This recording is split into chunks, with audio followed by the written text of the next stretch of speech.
Grazie, prezidente. Jednou z aktuálnych víziev pre európsku spoločnosť sa stáva vyrovnanie sa s demografickými zmenami zvyšujúcimi tlak na štátne rozpočty.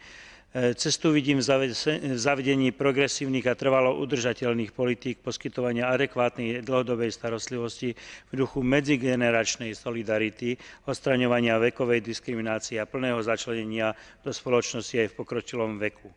Považujem tiež za dôležité, aby v zmysle solidarity a ocenenia nezištnej obety boli opatrovateľom, čo sa starajú o staré osoby, priznané určité právne vymožiteľné výhody, respektíve platená odmena. Z tohto dôvodu kladiem dôraz na výmenu osvedčených praktík a skúseností medzi členskými štátmi v tejto oblasti. A na záver možno toľko, že ako lekár si dovolujem vyjadriť ostrý nesúhlas s tzv.